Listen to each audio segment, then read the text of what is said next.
10. Oh, that's so cool. I think they hear us, by the way. So just so you know, I think I don't care, but I think this is super cool. I know. I'm just saying. I would hire you just for this. Oh, is that it? Well, there you go. Well, as you said, I'm the marketer. You're not. What's up, Perry? All right. First, let me repost this stuff. For those of you watching, welcome to a live AMA with Perry, my friend. What's up, Brosif? What's up, man? So we're here to talk about data and all that fun stuff and AI, and let's plug in all of those fun words, shall we? Let's do it. Amazing.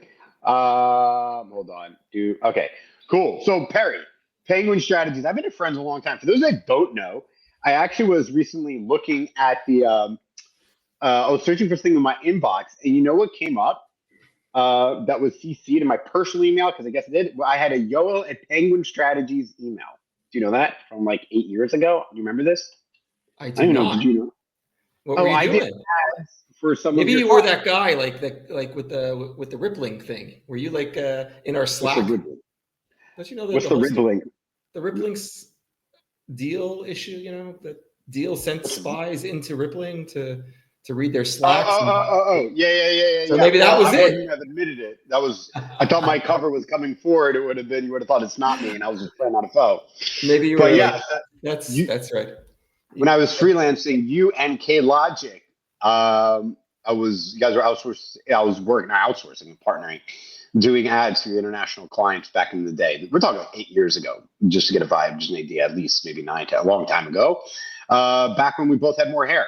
Sorry. Okay, let's start. So, Barry, you do something that my agency doesn't, which is technical HubSpot. Like we do it in the sense of we look at the quality of the leads, how do we nurture it, how do we bring it down funnel, all the important things that are associated with it. But you live in HubSpot. I don't, because I have a life. But you, on the other hand, you do all the stuff that other people don't like to do, which is why you're so useful and you're so damn good at it. So maybe before we kind of get into the data, the AI, the technical, and all that fun stuff that you want to talk about that will make us lose viewers, maybe you could tell us a little bit about what you guys are actively working on. Are you focused specifically on HubSpot? Are you doing beyond that? Tell us a little bit about kind of Penguin so we understand when people hear your opinion, they know to take it with more seriousness or grain of salt.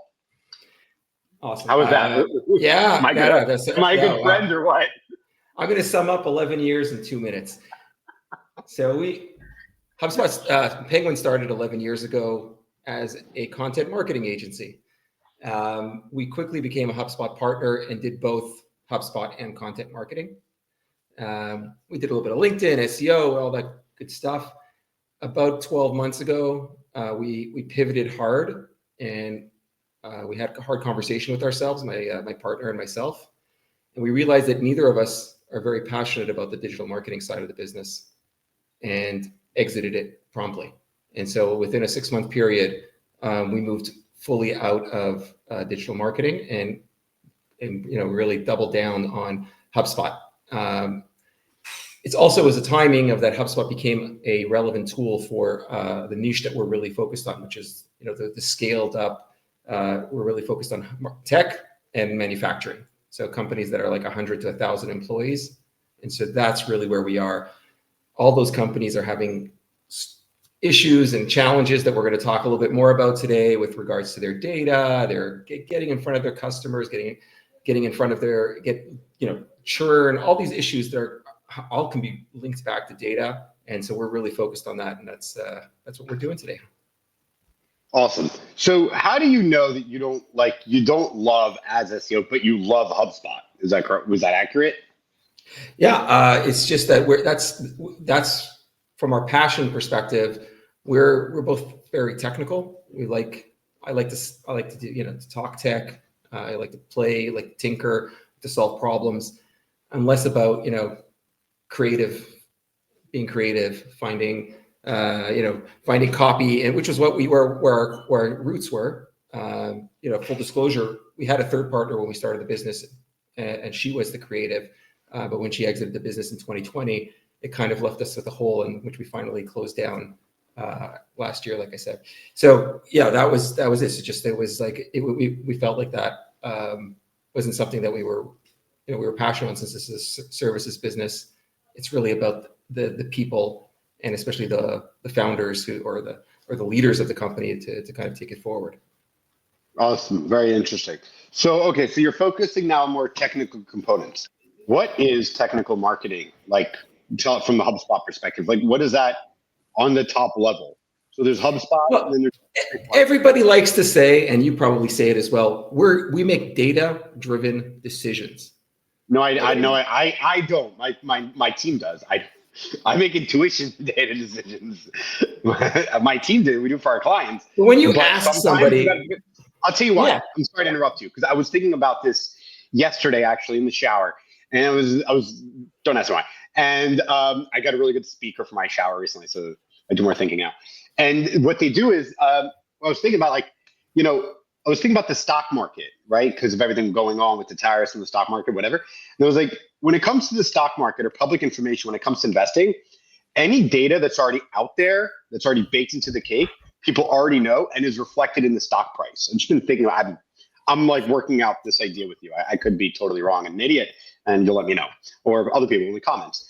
And then, so it's like, okay, so the same thing is that you need to know something or have an intuition or a feeling, something that other people don't know, that the data doesn't reflect, in order for you to find the opportunity for arbitrage when it comes to marketing. Let's say especially advertising. So I think sometimes the data can lead us to what already is working, but the big pot of gold, in a sense, the great opportunities lie in not what the data does, but things outside of your data set, and trying things that are maybe going with your intuition that the data doesn't support pro or against, because it's kind of left field. What do you think? as usual, I disagree with you. Beautiful. That makes good content. He told me to say that, guy. Everybody told me to say that. No, I know. I made you a sign and I disagree. I think what you're talking about. Look, I'm going to talk it from the technical data perspective, but if you're looking at data that nobody else has, and if you, Udi Lettergore just released a book, you should read it. I think it's coming out today, but I got a pre-version, and he talks about the special moves that he made using very specific, unique data that they had. And it's the same thing with any company. Every company has a unique set of data, first-party data, all kinds of names for it.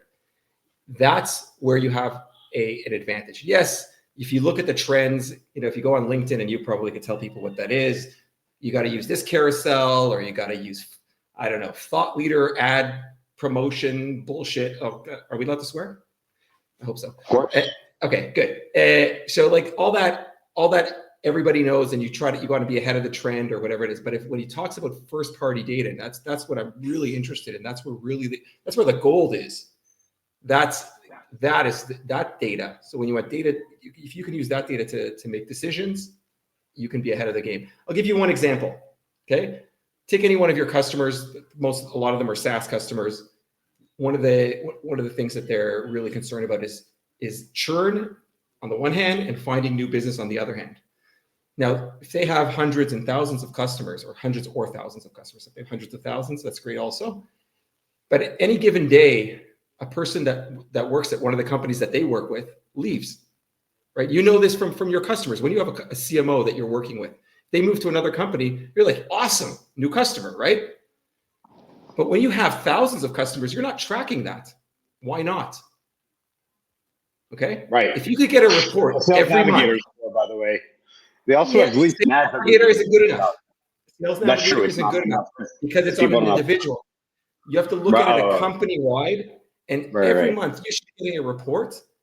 Which champions within your customers have left? Where have they gone? How can I get them into my SDR team? How can I create a movement around that so that I can get to that? That's just like one easy thing that I bet you nobody that's listening here today is doing. And don't tell me the bullshit about LinkedIn Navigator, because that's at the salesperson level. I'm talking about it at a company level. Got it. And it's got it. So easy to do. It's so easy to execute on that. It's crazy to me that the companies don't do it. Okay, so we'll get into that in a second. So I'll accept your rejection of my opinion. If you have obviously unique inside information that other people don't, when it comes to investing, that's obviously what's unique. When it comes to when we try to look at public data, so it's Sometimes SEO will do keyword research and we'll see what are the keywords that have the best traction or the least competitive, might have that we think has the most intent. We look for these opportunities for arbitrage. But if it's big enough of a market, our competitors are doing the same, and then that opportunity for arbitrage quickly closes. What we have learned, in a sense, when you can look at data, not data of user intuition, just what I was saying, and then we'll go back to what you were saying, is that kind of we're thinking like, what do we know that other people don't? So as a company, we're trying to, our clients, let's say we're trying to create a new category in Gartner or G2. And so we know the terminology of the new category is now going to be used now when, let's say in a year, when it's a new category, is going to start to be used by our clients' competitors and in their marketing and their sales. And then people are going to start searching for it. And now, so you can be a small startup, go up against a behemoth like AWS or Microsoft, do SEO on those terms now that have zero volume and no one's doing it. But you know your inside information that you know you're making a new category as a startup. And so then there's suddenly be huge search volume relevant for it. And boom, suddenly you're a no-name startup and you're number one organically for that. And that's another way you can use inside kind of not necessarily data, but business intelligence, let's put it mildly. So you were saying HubSpot and the data, no one knows how to use it. Before we get there, do people even know where to find their data, what to look for? Or like data, I don't know what to do with this, kind of like a tax return. How do I read this? Or do they have access to the data? Do they know where to find the data? Do they have trouble interpreting it? Or they interpret it, they have trouble interpreting it into action? Where do you think most people drop off and why? So it's a lot of answers to that question, but it usually starts when someone at management level says, these reports don't make sense to me. They want to, what's the pipeline look like? Or they keep missing targets because the pipeline says one thing and then reality says something else. Or they're making tons of calls, or they're doing all kinds, and things are not, the emails aren't getting through, or the phone numbers aren't working, or all these different points that they feel the pain, or they get their workflows, they over-engineer their automations, and things that the workflows start getting crisscrossed. You get customers getting 3 emails in a day about 2 different things that isn't relevant to them, or you're sending your marketers emails about sales, so the segmentation isn't off. And then we have like, you pay for your data, right? If you're in HubSpot and many other tools as well, you pay by the database size. If you have 1,000, that's one thing. But if you have 1 million people in your database and you're paying for 1 million people, and at any given day, 20 to 30% of them are off, you're paying that extra money. Also, so there's all these are just like little pay, and then they somehow come together. Then one day they say, okay, we've got to call up a consultant, and that's when we a lot of times get the phone call, and we have to come in and start to help them out with that. Are you able? So when they say they have this issue, first of all, so they see the problems that they're squandering 20 to 30%. Do they see that? Like, what is the pain point that one would like? What? Well, okay. Let's not speak about you. Let's speak about you're in-house at a marketing company, and you're trying to find out. You're going through your data. When do you know what's some smoke you should look for? You know that there's fire underneath it. We're looking at the data. Are there any kind of red flags that you immediately look for?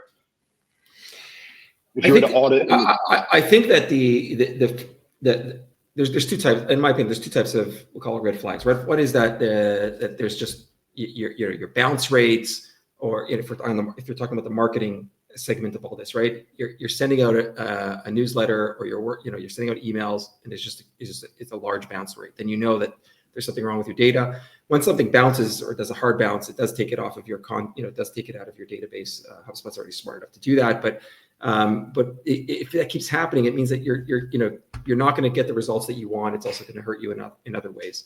The other thing is if your response rates, it's not so much about opens, because I don't trust the open rates with all the bots out there opening up your emails to check for security. So it's like the response rates, the clicks, the things that you can really measure that actually have value.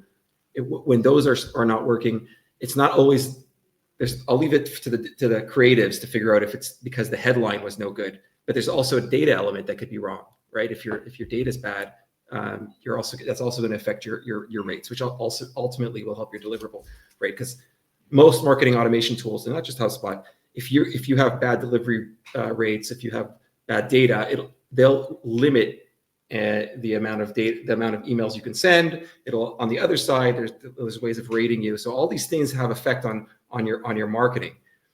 But that's because the in my opinion, the second red flag is if you're not doing anything interesting or more advanced. I don't even call it advanced. I think what I talked about now is all of the yesterday marketing, sending out a newsletter. If someone hits your landing page, you send them out an email, put them into a nurture. That's like doing whatever you would call SEO 5 to 10 years ago. There's so many more things you can do today with AI, but not only with data that you can be doing things a lot faster, a lot better. I'll give you an example. Examples are always best. So most landing pages today, what do you ask for the minimum amount of information, right? Because you want them to convert. You get their email, first name, last name, maybe you ask another question. Why wouldn't, if you've already invested in a lot of that traffic's coming from work that you do, right? Paying for ads and whatnot. The tools are there that they can immediately enrich that data.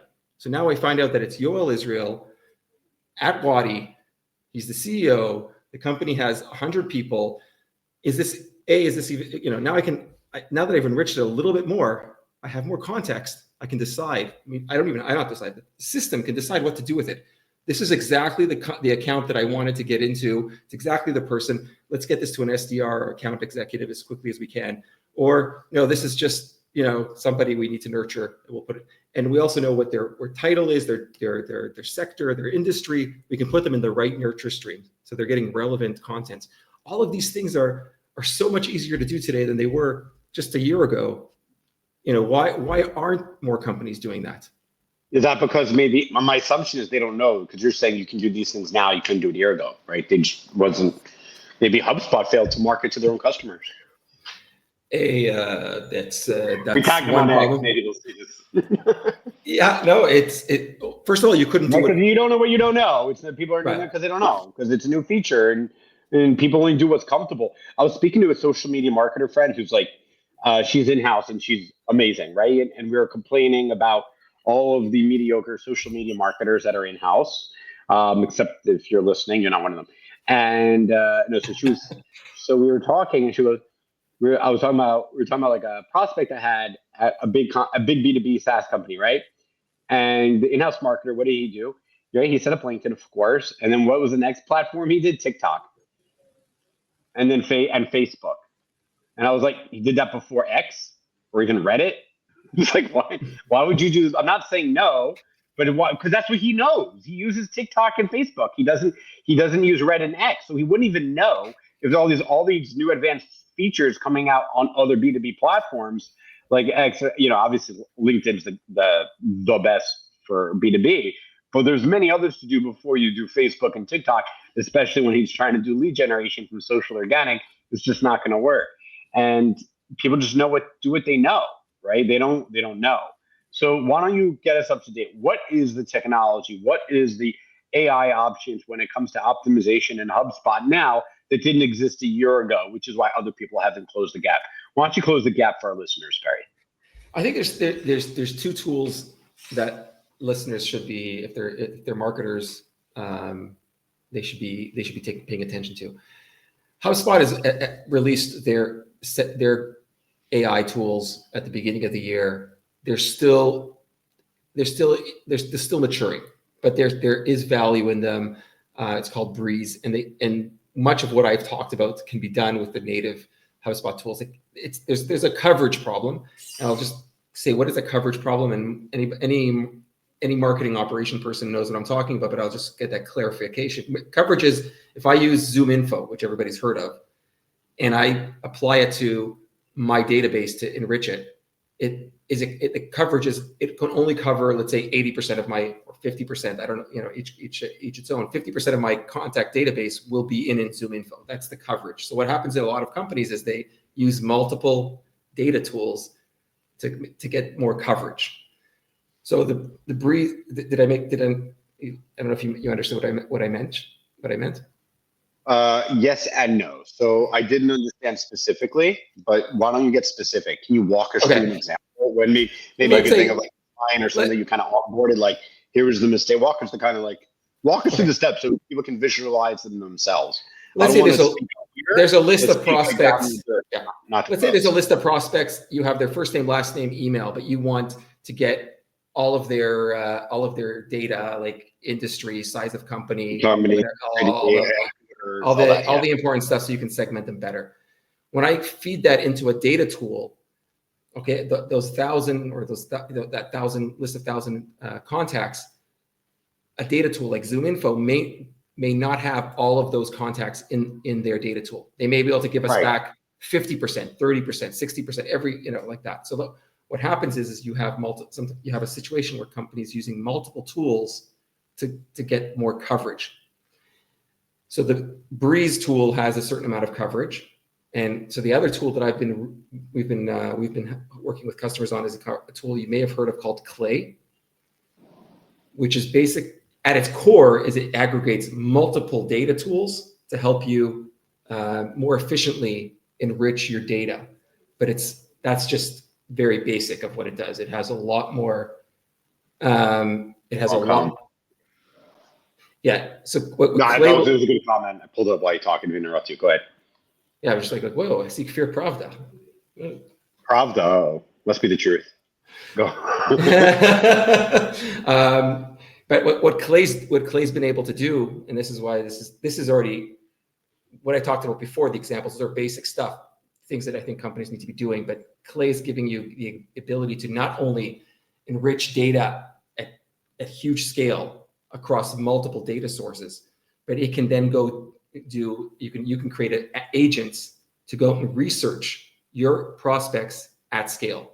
Example, okay, I want to know, bring me the LinkedIn profile, summarize the LinkedIn, those LinkedIn profiles for me, find out if they have, if any of these contacts are writing a blog, a podcast, and give me, based on all of that, write me 3 blurbs to send them. Okay, think about it. Even if you don't want to send that out without checking it, today a lot of companies have analysts or offshore or whatever they're using to do all this research, but with these agents, which you can create with, human language, can be created in a matter of minutes, hours. Obviously, you need to learn how to use the tools, and there's an upfront, or you can have, shameless plug, a company help you with it. But these are the types of things. Any companies you have? Any companies maybe you want to mention that can help? I've heard this company Penguin. Okay. You've never heard of them. We got to work on their branding. Not a marketing agency. No, not a marketing agency. Not a marketing agency. Anyway, so like these things were like, I remember, if you think about it, 2-3 years ago, you were like, if I wanted to research, you tell your SDRs, you tell your salespeople, make sure you do research every time you call somebody, get it. That's very time consuming. It's not as time consuming as it is anymore. It's scale. It's one of the reasons in the post that I posted yesterday, I truly believe that most of our jobs will not be around. And it's not a question of days or months, but it's a question of years. Is it going to be 10 years? Is it going to be 20 years? It probably is going to be less than that. Okay, well, that still sounds like far away, and so I'm not really worried about that. You really think it's going to take jobs? I feel like that's way overblown. Like it will, but new name, right? I don't know. You can have my job. You can have your job? Look, I think that there's the trend is clear, and now it's a question of how do we take advantage of it. I think companies that are taking advantage of it, and there are companies that are taking advantage of it, are going to scale faster, are going to have the edge, or have an edge. There's a lot of there's more to it than that, but anyways. Well, let's talk a little bit about HubSpot optimization, just in general. Maybe a little bit more of the tech, a little less of the AI, or maybe the AI is relevant to it, right? If you're like a startup, let's say you're a startup, you're building up your HubSpot, you're uploading your contacts, maybe people you met from events or marketing or whatever, maybe even those you corresponded with. I have no idea. You added them. What is the best way you think that you can leverage your prospects or people that you've had conversations with once you upload them to HubSpot? Would you recommend just making different newsletters for different people based on how you know them? Or what do you what do you recommend other than the email marketing, in addition, not just the email marketing component, but also other HubSpot bot tools? The great thing about not being a marketing agency anymore is that we don't have to, we can once you tell me what your marketing strategy is, how you want to segment, how you want to nurture, we'll workshop that with you and then create the best possible way to do it efficiently. But to your question, startups usually at the beginning are more sales driven than they are marketing driven, meaning they got to get their beta users. They're trying to get their initial interactions. And I think it's important to choose a tool and stick with it, because migrating later is a problem. I think HubSpot is one of the best choices. Like, I would be an idiot to say that's the only choice. It's definitely better than Salesforce, but we'll talk about that another time. What I'm saying is the reason we'll talk about it now, because but the reason why I'm saying that is because when you start with the tool, what do you start doing? You start sending emails, you start sending LinkedIn messages. But what HubSpot has the capability of doing is aggregating all of that data. It's not structured data, right? If I put you into my database and every time I email you, that email gets stored in HubSpot. Okay. Right. So a year from now, I have a lot of context in HubSpot that's segmented by not segmented by companies, by people, by if I have the right level of data, by industries and all that. And so having all of that getting stored in one place also starts building a knowledge base, which then allows you to use it. Because a lot of the problem with using just generic AI is that if you have your own data, you don't want it to be out there. You don't want Microsoft to own it, Google, whoever else. You want to own it yourself. You want to create your brand voice. You want to create your go-to-market messaging, like what are you talking about? And so that those are the great things that HubSpot and other tools like that are allowing you to do, is you start building that in. And so when I generate a blog, I'm not starting from scratch. I'm going and I'm using the data that's in my CRM, which is getting collected all the time, to create data. It gives me a knowledge base. Afterwards, I have customers. Now I want to do customer support. I want AI to answer 90% of the questions. Well, it's all in the emails and the questions and the knowledge base that's being built up over time. And then of course you can use that to be more efficient. What do you think is the most underrated data point?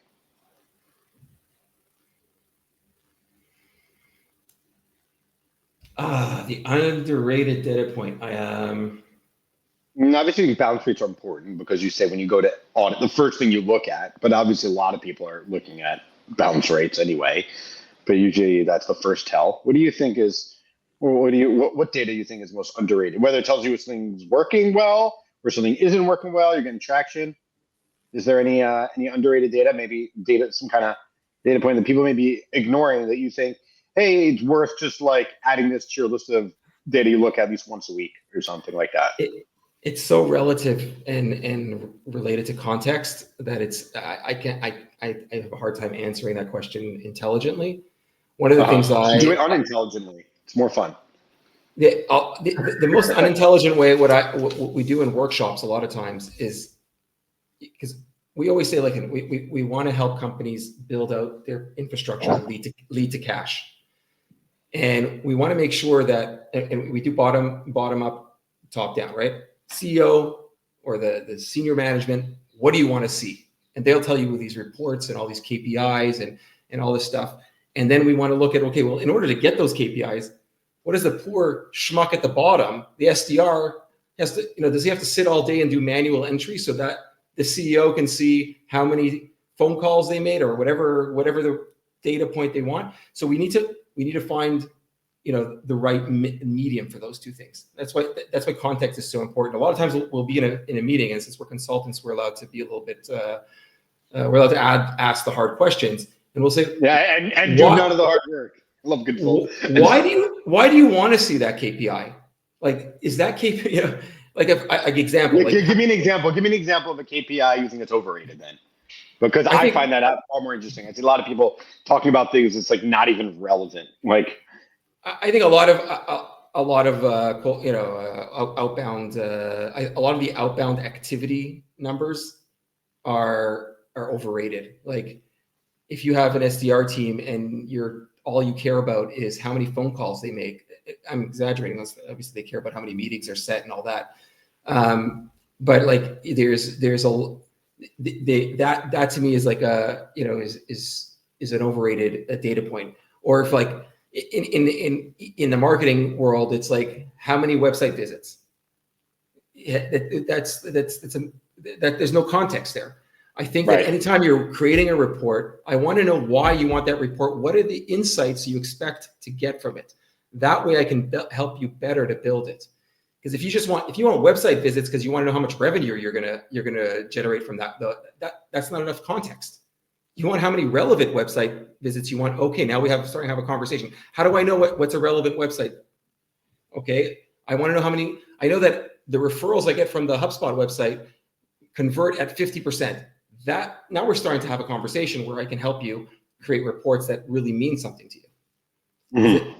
That's I think the insight and the context are what's missing a lot of times when people don't understand how to build out these things. A lot of times you'll find with second or third time founders, they went through this and wasted a lot of time building out reports that were useless. Because at the end of the day, you got to sit down and go, okay, I got the report. What does it tell me? Okay, anything that's in the past, that's clear. How much revenue did I do last month? I know. Okay, that's easy. How much revenue am I going to make next month, next quarter, next year? That's hard. How do you get better at that? And that takes hard work. That requires deeper questions, understanding the context, using the history to hopefully help you figure out where the pockets are that can help you learn about the future, and go from there. When it comes to the technical work, when like the reporting, let's say you're a CEO, you're managing, you're not doing the work inside HubSpot, right? What should be like the few figures you should be looking at or requesting in your reporting to make sure they're not leaving out or neglecting things that it's important to you? Maybe the marketing thing's important, but maybe you as a senior executive may think it is. I think a lot of companies forget to check themselves. What do I mean by that? You probably, being a very organized entrepreneur yourself, you have a budget that you created in January or December last year. You said how much money. Remember, I said I use my intuition, not data. Go ahead. Okay, well, let me pretend that you have a forecast on a monthly basis. Maybe you do it on a quarterly basis, but most of these bigger companies, they'll do it on a monthly basis. They'll say, okay, well, we said we're going to make $1 million. We were supposed to spend $800,000, and here are all the buckets of the budget. The CFO, that's what they do. They come and they tell you, oh, you missed your budget. You missed this. You missed. Like, that is obvious. People do that all the time, and their financial systems are built to that. But I find that their sales and marketing systems aren't. Your sales team, your sales team and marketing team are committing to all kinds of things, and the targets get, obviously it's not an exact science, but there's ways of keeping everybody honest. It's not about, again, it's back to, if you want to be a company that assigns blame, go do what you want to do. But you want to be able to have the ability to have that data, and how do you learn from it? That's what I can't stress that enough. And there's so much more that you could be doing to get better data, to use it to get the insights, so that you can give we can go back to what I said at the beginning, and we didn't really talk about that much, but we talk about being data driven, making data driven decisions. You're only as good as the actionable or insightful data that you can pull out, right? Like I said, just get website visits. What does that tell me? Mm-hmm. So let's talk about back to the AI component. Where do you think we'll see the changes in AI? So let's say you're a startup, you're raising money, and you intend on maybe hiring a marketing team in the beginning of Q4 or something like that, right? That's your current plan. Now, a lot of technology is going to change when it comes to marketing and AI and things. If you were to keep in mind the future, how would you build an in-house marketing team given that the new technology tools and AI, and since, like you said, many jobs will become irrelevant or shifted? What do you think the future? What would that team look like? Let's say like a 3-4 person team or something like that, or even 2 person. Could be one person you outsource. But how do you think the way we do it, marketing is going to be different now than in the future for the teams? Okay, I'm not going to be. I'm not going to be the one that tells you how to do the we'll call it the creative and content side of your business. But I'm assuming that you could probably recommend that. So I'll leave that for you. But I think that not having somebody managing your operations, and maybe at first it's someone who runs your sales and marketing operations, but eventually you'll probably have to have like a revenue operations team or function. That's something that's really evolved over the last 5 years. 5 years ago, if we were dealing with somebody, it was the VP marketing, it was the director of marketing that was handling the marketing automation. Today, when we deal with the customers, there's an operations team. Sometimes they sit in IT, sometimes in business operations. But I think that function is what's going to drive better marketing for whoever's doing the rest of the creative side of the marketing, right? Is how do we better use the data? How do we have better data to do some of the things that I've talked about? Like I said, if we're collecting the information properly, we have a knowledge base. We have if you're using Gong, for example, it's a gold mine, right? It's a gold mine of all of the conversations that your SDRs, that your account executives, all the emails that went out to your customers that came back from your customer success team, your customer support, all that is just a gold mine of specific, unique data points for your customer to make you be able to generate, you being the marketer, the CEO, whoever it is, a unique point of view in the marketplace. I think I was watching a video by Yoel. So I apologize but he's like a brilliant branding guy, and he was saying that it's a shame his last name is like off by one letter or whatever. But he was like saying like technology is going to be commoditized, and totally. Yeah. And so he's saying that the brand is the moat, which is software technology. I think hardware not, but yeah. Anyways, but like I say, like the brand is the moat. But how I think that a second part of that is definitely the data that you have in order to create, to help you create that brand, to help you create that unique point of view, and do that. And like I said, I take the example from Gong early on. That's how they started. That's how they created that unique data.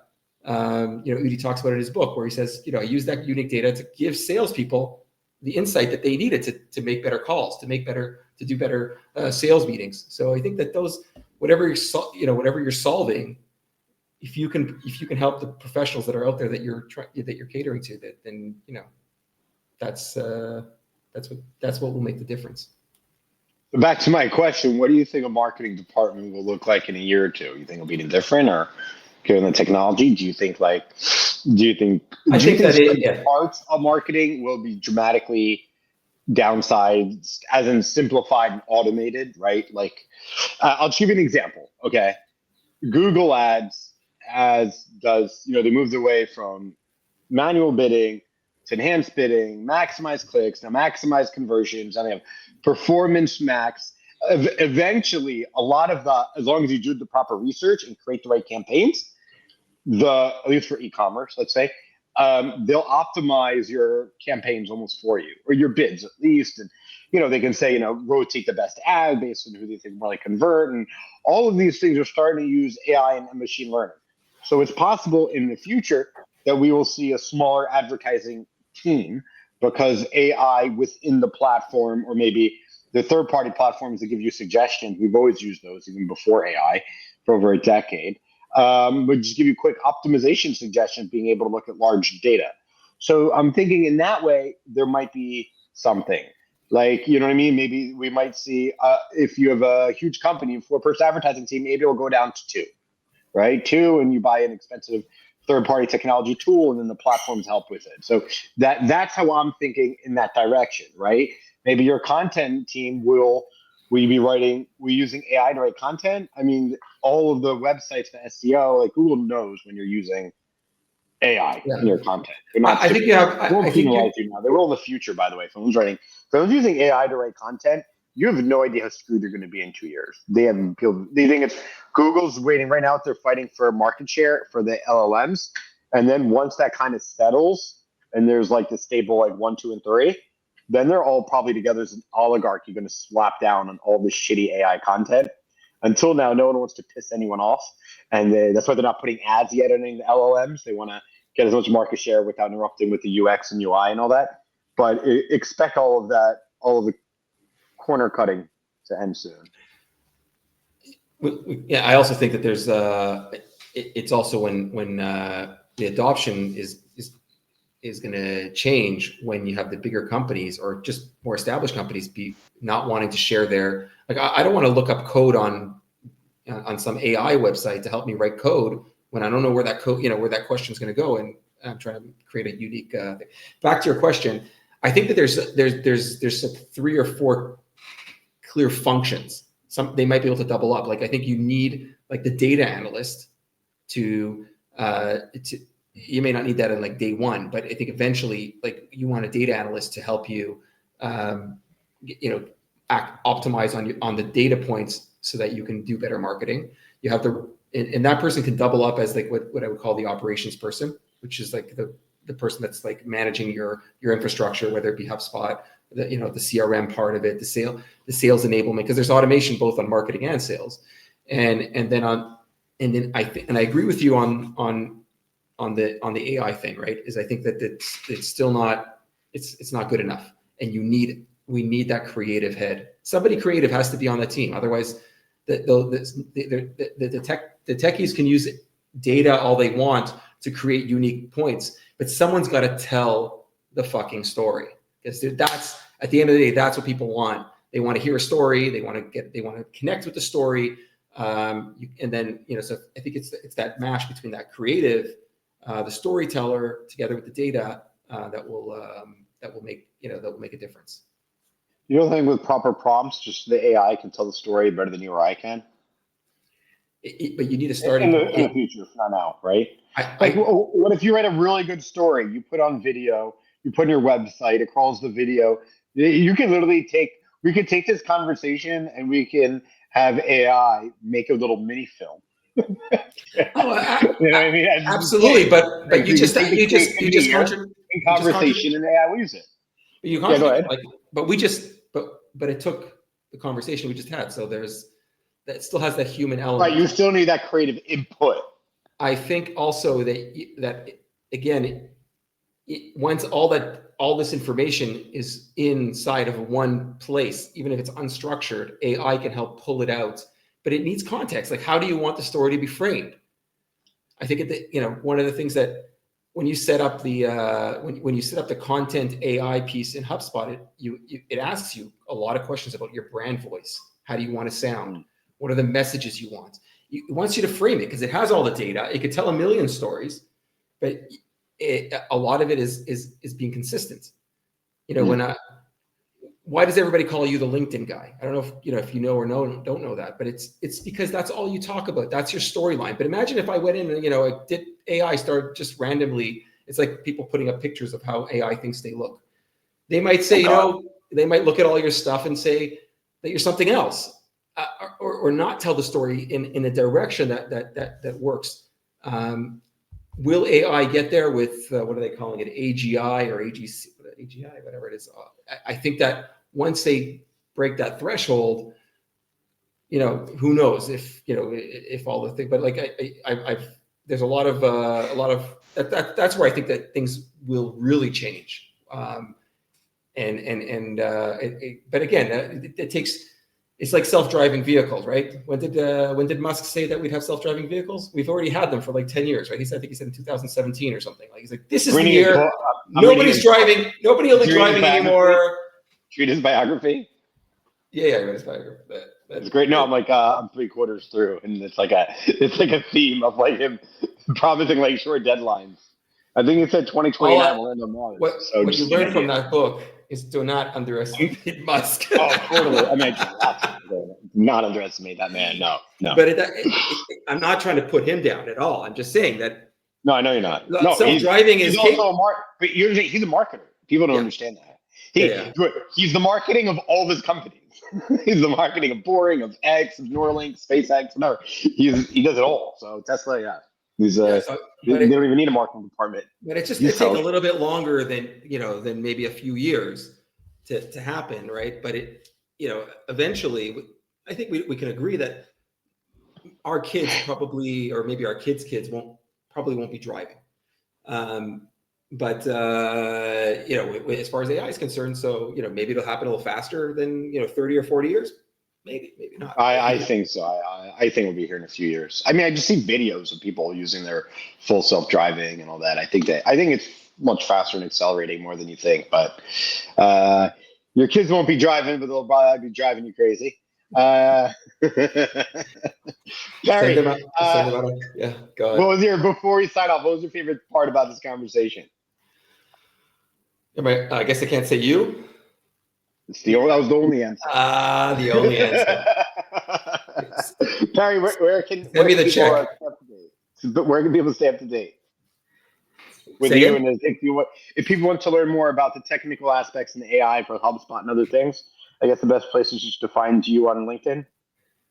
Find me on LinkedIn. You can go to our website, to our resources. We do a HubSpot hacks every month, which is I think the last one we did was about Clay. The one before that was about HubSpot AI. And so that's a good resource. So just ask me. Sounds like a lot of fun. You can find him at penguinstrategies.com. Perry, thanks for coming back as a repeat guest. It's always fun to just hang around and talk shit and just talk tech and marketing. Love it. It's a lot of fun. Thank you everyone for tuning in, and make sure to follow Wadi Digital if you're already not. Thank you, Perry. Happy Pace Off. Happy everybody.